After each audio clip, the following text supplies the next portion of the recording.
How you doing? So I've been getting a lot of guff about my sexuality, so I decided to let you plebeians in on some game and teach you the secrets of how I find true love in an unlikely place. Now, a lot of people characterize Grindr as a gay hookup app, but I'm going to tell you right now that I've told 2 women I've met off Grindr that I love them, and I'm working on number 3 right now. So what you need to understand is that, this attraction to trans women doesn't really have anything to do with them being trans themselves. It's actually more a result of societal things. The fact of the matter is, trans women have just been so much more open-minded and accepting of my situation. I have a fucking tether on my ankle and I have 7 felonies. That shit fucks up your game dating with women. But I've dated accomplished, intelligent, wonderful trans women. Meanwhile, I can't get an unemployed cis woman to answer my messages. So let's look at some of my average Tinder matches versus what I find on Grindr. And I'd like to put a disclaimer right now, I don't think that I'm God's gift to women or anything. So I'm not saying that these women are unattractive. What I'm saying is look at them compared to what I match with on Tinder and then understand that I can't get attention from these women. I match with them and nothing ever happens. You text for 3 weeks and write an entire Bible worth of conversation and then, nothing ever happens. The conversation fizzles out. I matched with this one chick and I knew her from around town and it seemed like she was real interested. She was texting nonstop. I asked her to hang out once, declined. Asked her to hang out again, she accepted and then canceled.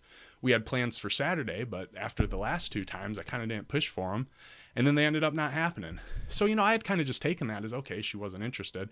And then she texted me back saying, oh, I got busy and I forgot to text and she still wants to hang out. But man, I'm of the opinion if somebody wants to make time for you, they will, and that's the difference is that these trans women have made time for me.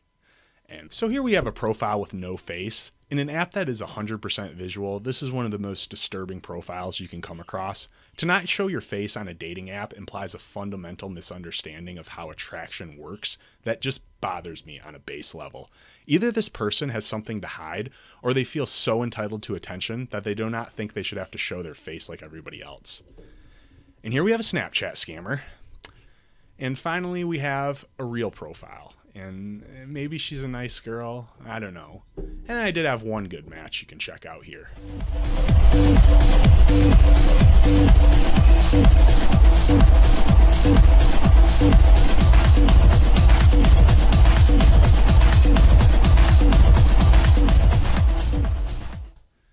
Oh, wait.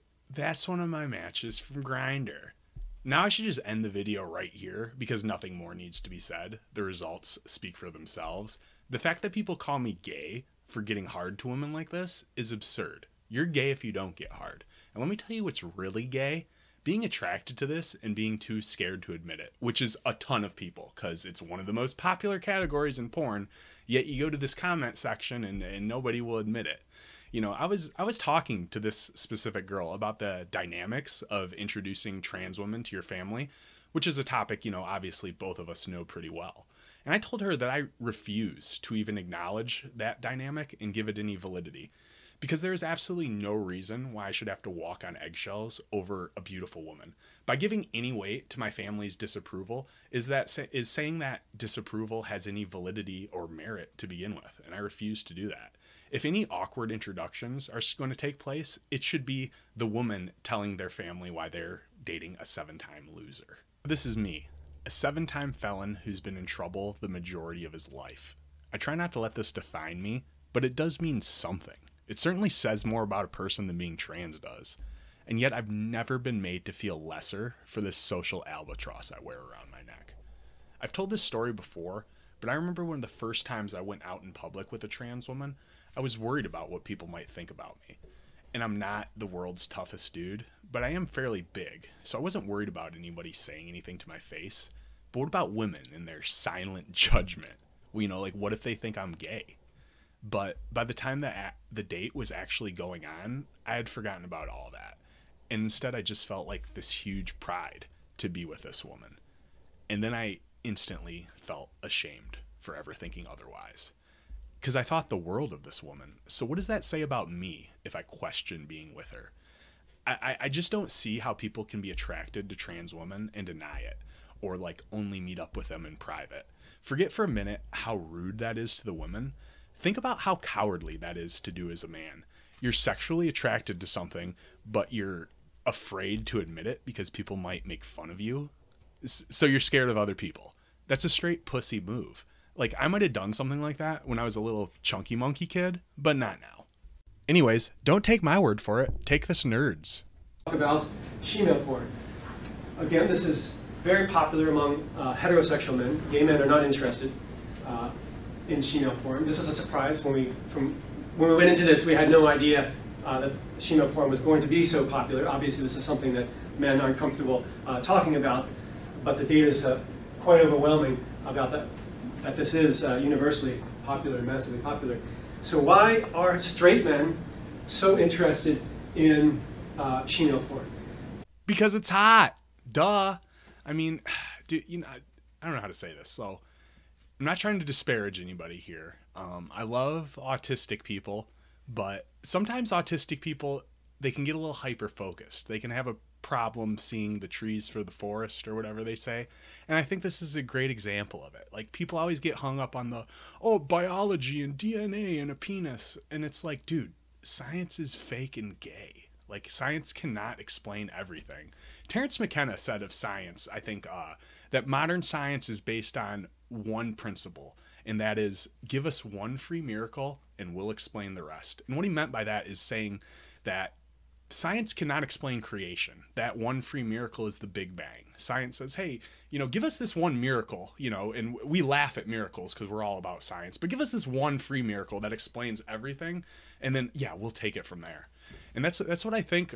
That's what I think of when I hear some of these arguments that are like, you know, oh, penis in biology, because it totally goes against like what we see with our eyes, what we feel. The fact that like when you see that picture, those videos, you see a woman. Like, you have to go against your human instinct and get like hyper focused on this one biological fact to just ignore everything else. And it's just like the dumbest, most nerdy shit. And I fucking hate science. It's so stupid. If you have one of those signs in your yard that says like, oh, we trust the science, fucking, I don't know what to tell you. I hate science like that. Reminds me, I used to go to this health food store up north, and it had one of these signs that was like, hate has no home here. And it had like, you know, the little Jewish sign, and it had like the Muslim star and moon, and then like the LGBT and the Christian cross. And I'm thinking, all these groups fucking hate each other. What do you mean hate has no home here? All right, a little off topic, whatever. So I suppose I'll talk about like the first time I actually met a trans chick off Grindr. So I had been prescribed TRT, testosterone replacement therapy, along with Adderall last year. And those two combined like really up your sex drive. So, and I had heard that, you know, that's where you find them on Grindr. So I downloaded the app, and every now and then, you know, I'd look and see. And sure enough, one day the most beautiful woman I ever seen on there. And I messaged her, and she actually wanted to meet up right away. She wasn't like these chicks that want to talk for fucking 3 weeks before you meet them for coffee and don't like them. So, you know, next thing I know, I'm on the way over there, and, you know, I met her, and I had just never seen a more beautiful woman. And, you know, we went out, we got a little food, went back, started watching something on Netflix, and, you know, I didn't know what to do. And I felt like, you know, I'm in the bed here with her. Like, she's got to, you know, this has to be the move. So I reach over and, you know, put my arm around her, and she kind of cuddles in and starts moaning, and I reach over and kind of, you know, put my finger on her nipple, and then, you know, she starts moaning, and then we start making out, and I'm, you know, going on with her, and I reach, and it's like the biggest goddamn bulge I ever. It's so much bigger than mine. Like, I couldn't believe it. And like, I'm not that big to begin with, but, you know, this was like a really big one. I mean, it's like, and I'm feeling it, and it's just huge, and I don't know I'm like, what the fuck am I supposed to do with this, you know? And, you know, like I said, mine's not that big, so finally, you know, I asked, you know, I'm like, what do you want me to do? And she says, well, you know, what do you want to do? I mean, I don't take your pants off. You know, so I do, and I see it like through panties. It's just like fucking huge, like 7 inches, and it's thick too. And I run my hand over it, and I feel it harder, and it's like I feel it down, like flops. I fucking couldn't believe it. And I, you know, like, I asked her, I was like, you know, do you want me to give you a head? She was like, she was making me do all the work. She's like, oh well, you know, if you want to, and I'm like, you know, I did. So I finally, you know, it's like huge. You know, it's like fucking hurting my throat. It's so bad. And finally, like, I picked her up and put the edge of that like this. have any lube, but thankfully, you know, like I said, I'm not that big to begin with, so we didn't really need it. It turned out. You know, I'm wondering. I'm like, you know, I didn't even like try to make her come. Like, shit, did you come? And then, yeah, it's like, and I feel it spreading out on my stomach because we were pressed together, and I'm like, okay, she definitely came, yeah. Hey everybody, hope you enjoyed that. Please be sure to like and subscribe and check out my website, straightfelon.com. I'd like to announce my new project, 90 Days Trans Fiance. That's right, that girl in the pictures from earlier, I'm flying her out here, I'm getting an apartment, we're going to live together and make content. So, a lot of people might think that's a bad idea to fly out a stranger you met on the internet, but I believe in true love. Thank you.